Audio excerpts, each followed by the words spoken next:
Welcome back to my channel, everyone, and thanks for tuning in. We get to do our first ever monthly spread in the bullet journaling series, and I'm super excited for the sort of theme that I'm doing for this month. Now today was a little bit of a doozy in terms of drawing. It was one of those rough art days, so there's a bit of messiness here and there, a bit of crookedness, and I screw up a few things, but hopefully you get the gist of the spread and still enjoy how it turns out. And if you haven't figured it out, we're doing little computer windows. I feel like this is a nice way to add some detail into the actual boxes and borders without having to spend too much time on doodling around your actual spreads. I like to keep my cover page simple. I rarely refer to it throughout the month, but I feel like it's a nice thing to just have there so that when you're flicking through the journal, you have a nice separator between each month. So I'll do a reference of the actual days and dates, and I'll also have a goals list that's nice to refer back to at the end of the month. I'm using 3 colours to decorate the borders, that is red, orange and green, and the numbers for those in the Tombow brush pen range are listed at the very start when I show off my materials. I decided to take the red and use that as my main monthly colour, but I wish in hindsight that I'd used something a little bit more mackie, like the light blue that we used last month would have looked really nice in this, I think. Now we are on to our actual monthly spread. I'm not sure what else we can call it. I'm going to be drawing out basically a calendar of the month and immediately regret the style that I've decided to do this in because, good God, it took a while.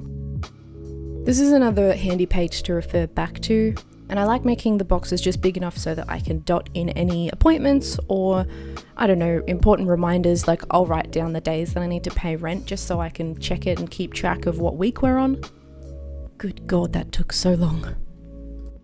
There's usually plenty of space around the outside with a spread like this, depending on how large or small you draw your boxes, so it would be really easy if you had a lot of specific appointments that you needed to keep track of, to make a list on the side where you could expand upon everything that you dot point in the actual days.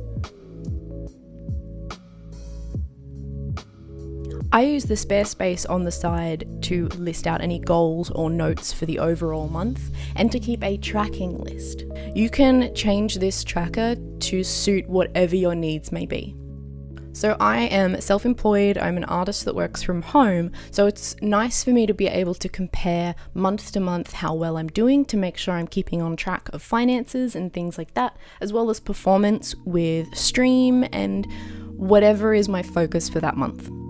Then when we get to the end of the month, I'm able to look back, reflect on those numbers, and fill in where I'm at the end of the month, basically. It's a nice way to celebrate any growth that you've made and see if there's any areas that you want to improve on for the next month.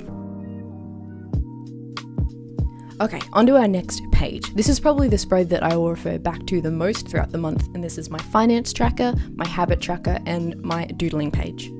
With the finance tracker, I'm literally just writing down every single thing that I purchase throughout the month, and it's really keeping me accountable for what I'm spending my money on. I'm so happy this used to be a 2-page spread as well, and I've managed to get it down to just 1. I write down what the thing was that I bought, how much it cost, the day that I bought it on, and the category, either business, treat, or necessity. This has been another good way to make me acknowledge when I'm writing down treat an awful lot during a month. I can try to challenge myself to stick to 1 or 2 categories. There are loads of different ways you can do habit tracking. I like to keep all of mine in one place because I find it easier to compare and keep track of. And you can make this as big or as small as you want it to be. My habits aren't super interesting. They mostly revolve around productivity and looking after myself well.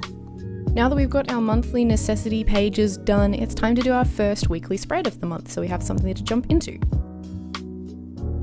I'm going to be using my computer window theme to make a series of boxes for each day, with a section on the top left to list out my goal for each day, and a section in the bottom right for any notes or things that I want to keep in mind for next week. I'm decorating the empty areas with more blank windows and throwing in a Photoshop themed border for my monthly calendar, just so that application window doesn't get too samey across the page. I separate out all of my days with a line so that I can put my tasks, appointments, to-do list all at the top, and all of my commission-specific tasks below the line. This kind of thing is really helpful if you work from home so that you can help separate your day-to-day from your actual business stuff.